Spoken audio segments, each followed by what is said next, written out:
Mesdames, messieurs, j'espère que vous allez tous très bien. On se retrouve aujourd'hui pour une nouvelle vidéo. J'ai envie de dire que c'est une petite tradition sur la chaîne. Évidemment, à chaque fois qu'un nouveau trailer sort, eh bien, on est présent à chaque fois pour l'analyser ou pour en sortir les meilleurs détails cachés. Et cette semaine, vous le savez, on a eu le droit à la sortie du premier trailer, alors teaser trailer de 4 minutes de Thunderbolts. La réaction est évidemment disponible sur la chaîne. Foncez la voir si vous ne l'avez pas vu. Mais aujourd'hui, on se retrouve pour analyser ce trailer avec 12 détails cachés que j'ai pu retrouver à l'intérieur de celui-ci. Il y en a qui sont pour le coup vraiment bien cachés, il y en a d'autres qui sont un petit peu plus évidents mais qui vont rester tout de même très intéressants à analyser. Alors n'hésitez plus, abonnez-vous, like, partage, comme d'habitude vous connaissez, et c'est parti, le premier teaser de Thunderbolts, on en parle. Regardez-les, parce qu'ils sont adorables.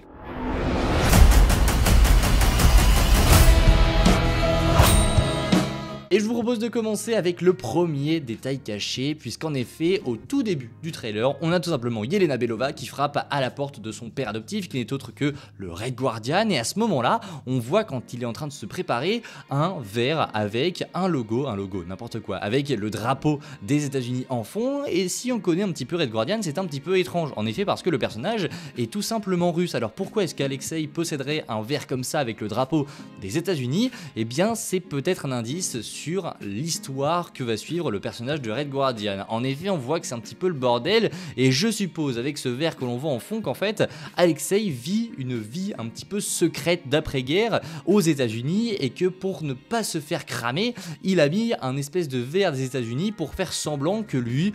il kiffe bien les États-Unis, alors que pour le coup pas du tout. Si vous avez fait un petit peu d'histoire géo au collège et au lycée, vous savez que la Russie et les États-Unis, ça ne le fait pas trop, et bien voilà, on peut supposer que ce premier détail caché nous donne un gros indice sur le fait que Alexei il vit une vie d'après-guerre tranquillement, et c'est donc Yelena, comme on le voit dans le trailer, qui va partir le chercher. Je vous propose un deuxième détail caché qui lui pour le coup était plutôt bien caché, on va pas se mentir, puisque quand on retrouve le personnage de John Walker, donc une espèce de Captain America qui a mal tourné, on le retrouve avec déjà un enfant, donc ça c'est une bonne nouvelle pour lui, on va pas se mentir, mais lorsqu'il lit un article qui traite donc de sa chute en tant que Captain America, clairement on voit qu'il y a écrit il y a quelques années maintenant, en mentionnant donc l'effet de ce qui s'est passé dans Falcon and the Winter Soldier. Donc ça nous donne un indice sur la temporalité de Thunderbolts, qui se déroulera donc, si on en croit l'article qu'il lit, plusieurs années après la série Falcon and the Winter Soldier. Donc c'est assez intéressant ce genre de petits détails, ça nous permet un petit peu de positionner cette œuvre, et ça pour le coup c'est vraiment cool. Troisième détail caché, vous le savez, dans Hawkeye on a eu la confirmation que Yelena travaillait bel et bien pour Valentina Allegra des Fontaines, donc on va l'appeler Val dans cette vidéo, et donc elle avait été envoyée par Val pour essayer de tuer Hawkeye, qui avait supposément tué Black Widow selon ses dires. Au final, à la fin d'Hawkeye, Yelena s'est un petit peu rendu compte que c'était pas vraiment le cas, mais dans Thunderbolts, dans le premier trailer, on voit plusieurs plans où on a l'air de comprendre que oui, Yelena Belova travaille toujours bel et bien pour Val. On la voit tuer des gens, on la voit voler dans un laboratoire, et on la voit logiquement en train d'exploser littéralement l'étage d'un immeuble. Alors on sait pas si c'est vraiment elle, mais là où comment le plan est fait, ça semble vraiment être Yelena qui a fait exploser l'immeuble à ce moment là. Donc oui, Yelena travaille bel et bien toujours pour Val au début en tout cas de Thunderbolts, et je pense que ça va même être un point crucial du film. Quatrième détail, on peut remarquer de nouvelles tenues, notamment pour les persos qui sont donc de Taskmaster et Ghost, puisqu'on les remarque par rapport aux anciens costumes, ils sont totalement différents, que ce soit pour Taskmaster ou pour Ghost. Alors j'attends vos avis en commentaire, mais évidemment je trouve que c'est un énorme glow down pour les costumes. J'ai trouvé bien meilleur que ce soit pour Ghost ou Taskmaster dans leurs films respectifs, vraiment j'ai trouvé vraiment meilleur, et je comprends pas vraiment l'intérêt de les avoir changés ici. Ils sont plus sombres, on dirait plus des combinaisons qu'autre chose, c'est plus vraiment des costumes, alors que Marvel, leur spécialité c'est souvent les costumes. Il n'y a jamais eu de problème, j'ai l'impression, avec les costumes, ils ont toujours été très beaux et le reste est plutôt cool aussi, mais là on sait pas pourquoi ils ont enlevé quasiment tous les costumes de toute la bande, et ceux qui ont pris le plus tarif selon moi c'est Taskmaster et Ghost, qui malheureusement ont pris un sacré coup dans la gueule. Cinquième détail caché, et celui-ci il fallait le voir, puisque dans un document qui se trouve dans la base où se rend Yelena et où on va voir du coup toute l'équipe, on voit sur un document qu'il y a écrit la Watchtower. Alors pour ceux qui ne connaissent pas cette tour, c'est tout simplement une tour qui sert de base, de quartier général à Sentry dans les comics. Elle se trouve à Manhattan, et donc ça pourrait laisser supposer que peut-être, hypothétiquement dans Thunderbolts, on pourrait avoir voir un début de Watchtower ou alors c'est simplement un easter egg comme ça glissé ici. On sait également que la tour des Avengers devrait faire son retour dans ce film. Est-ce qu'au final il n'y aurait pas un lien entre le rachat de la tour des Avengers par Val que l'on va voir juste après et l'arrivée de la Watchtower? On verra tout ça au fur et à mesure qu'on va avancer dans cette vidéo, mais en tout cas la Watchtower a bel et bien été mentionnée et on la voit même du coup dans le premier trailer de ce film Thunderbolts, et pour le coup c'est très intéressant. Sixième détail caché, on voit un nouveau personnage dans ce trailer. Alors le détail caché pour le coup il n'est pas très bien caché puisqu'il s'agit entre guillemets de Bob comme il est appelé dans ce trailer, mais eh bien en réalité vous savez qui c'est, il s'agit donc de Sentry, évidemment Sentry qui sera présent dans ce film joué par Lewis Pullman. Et d'ailleurs on va passer au septième détail caché qu'il fallait remarquer si vous avez vu le trailer en version française. Alors là ça va pas concerner directement le film mais plutôt la version française, puisqu'en effet Lewis Pullman est interprété et doublé en français par le comédien Hugo Brunswick, et vous avez peut-être reconnu ou entendu des similitudes de cette voix avec peut-être un autre personnage, un personnage Spider-Manesque, puisque oui en effet Lewis Pullman est donc interprété par Hugo Brunswick donc dans Thunderbolts, qui est également la voix française de Tom Holland dans le MCU. Donc oui pour l'instant si on suit le premier trailer de Thunderbolts en version française, dans le MCU Tom Holland, en tout cas Spider-Man et Sentry ont la même voix pour le moment. Alors évidemment c'est qu'un premier trailer et ça pourrait changer dans les mois à venir etc. Peut-être que ça va changer et que c'est simplement un rôle qui a été attribué à Hugo Brunswick juste comme ça pour faire le trailer. C'est très courant aussi que ça change, mais pour l'instant bah voilà, Lewis Pullman a été doublé par Hugo Brunswick dans cette première bande-annonce. Faut savoir qu'Hugo Brunswick,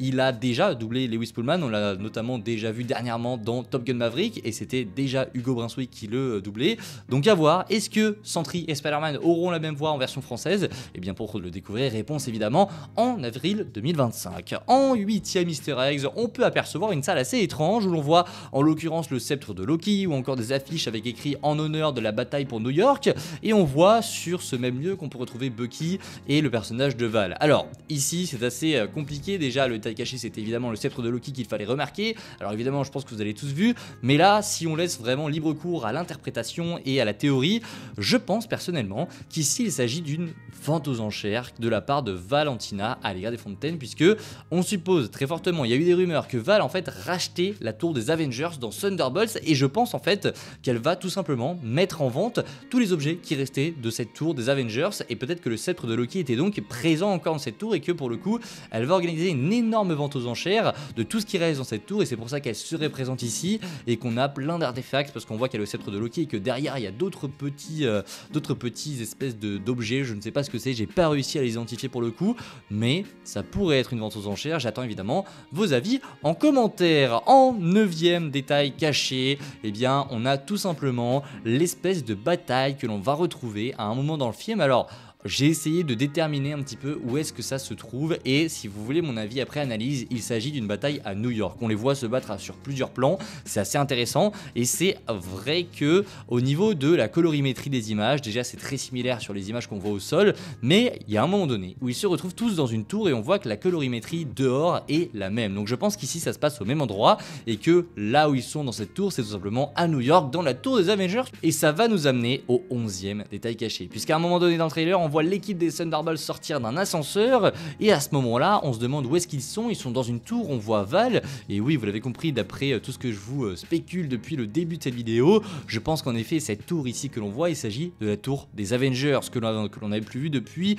Spider-Man Homecoming, il me semble. Je pense en fait qu'ici, cette tour des Avengers a été tout simplement rachetée par Valentina à l'égard des Fontaines. Alors, c'est pas une théorie ou quoi que ce soit, c'est simplement une grosse rumeur. On avait eu aussi la confirmation de la part de Kevin Feige qu'on allait très prochainement savoir qui a racheté cette tour. Je pense qu'on a la réponse, pour moi c'est Val, et ici à ce moment là dans le trailer, je pense tout simplement qu'ils sont dans la tour des Avengers qui a donc été rachetée par Val, à voir ce qu'elle va en faire, mais pour le coup c'est quand même très intéressant. Ensuite on a également ce plan qui est très intéressant, on voit un espèce de S, un logo en S, et pour ceux qui ne l'auraient pas reconnu, évidemment il s'agit du S du logo de Sentry. C'est un détail qui était pour le coup plutôt obvious, mais ça montre bien que le costume va être pour le coup comics accurate, et on a vu des échos de la part de Daniel RPK qui à l'époque du tournage nous disait que selon lui le costume de Sentry il l'avait vu et il trouve actuellement que c'est le meilleur costume qui n'ait jamais été fait dans le MCU. Évidemment je me tarde de voir ça parce que pour le coup Sentry dans les comics il a un costume de fou, donc j'ai vraiment hâte de voir ce que ça va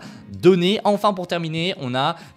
dans la dernière scène de ce trailer Bucky qui poursuit, alors le montage est un petit peu bizarre, on a l'impression qu'il poursuit la voiture des Thunderbolts mais j'ai plus l'impression que c'est un espèce de montage faussé où en fait il aide les Thunderbolts selon moi et on voit tendre une espèce d'arme, une arme que l'on retrouve dans Captain America et le Soldat d'hiver, donc c'est exactement la même arme et le plan est un petit peu fait déjà en référence à Terminator mais il est également fait comme vous l'avez vu pour essayer de nous rendre un petit peu nostalgique de cette époque où Bucky était véritablement le Soldat d'hiver sans émotion. Voilà, j'ai un petit bonus pour vous, un détail caché qui pour le coup fallait le remarquer, celui-ci fallait vraiment le remarquer, c'est dans tout simplement l'affiche de ce film Thunderbolts. On peut apercevoir déjà Sentry en bas à gauche de l'affiche, mais ce qui est intéressant c'est que quand on se zoome vraiment bien on voit que Sentry a 6 doigts et là pour le coup vous allez me dire mais c'est quoi ce bordel, pourquoi est-ce que Sentry a 6 doigts? Vous pouvez le vérifier et j'ai vérifié également, non, dans la bande annonce Sentry n'a pas 6 doigts, il a tout simplement 5 doigts comme un humain normal. Donc pourquoi est-ce qu'il a 6 doigts sur l'espèce d'affiche que l'on voit ici? Alors c'est très bizarre, on a l'impression qu'en fait il a 6 doigts mais qu'il y en a un qui a été découpé. Et bien je vais vous donner la réponse la plus logique selon moi parce qu'on n'a pas d'explication réelle. Je pense qu'en fait cette image, enfin ce poster en tout cas, il a été fait par une intelligence artificielle et je pense qu'en fait c'est tout simplement une erreur et ça a été mal coupé ou en tout cas mal redimensionné et je pense que l'IA a tout simplement raté les mains de Sentry et que sur une des mains on a tout simplement 6 doigts pour Sentry alors qu'il en a que 5. C'est quand même assez hallucinant et ça paraît tellement gros qu'on a envie de se dire que c'est simplement un easter egg de la part de Marvel alors que pas du tout, il a vraiment 5 doigts et ça n'aurait aucun sens de lui mettre 6 doigts dans une affiche. Vraiment la solution la plus logique c'est vraiment qu'en fait Marvel n'a pas fait attention et que sur cette affiche qui a été créée par une IA en quelque sorte, Sentry a 6 doigts. C'est quand même assez ouf de se dire ça, si c'est vraiment ça se trouve c'est vraiment un détail caché, j'en sais rien, mais en tout cas voilà, j'espère que la vidéo vous a plu, il reste encore plein de secrets à découvrir dans le film Thunderbolts. Je reviendrai très prochainement sur l'astérisque que l'on voit à la fin du titre qui a l'air de prendre sens dans ce trailer, on va y revenir très prochainement. Je vous dis à très vite, n'hésitez pas, ce soir, rendez-vous pour un live débrief de l'épisode 3 d'Agatha All Along et du premier épisode de The Penguin. Je vous dis à très vite, prenez soin de vous, c'est évidemment le plus important. J'espère que cette vidéo vous a plu et je vous dis à la prochaine. Et bien prenez soin de vous, c'est toujours le plus important. Allez, ciao tout le monde.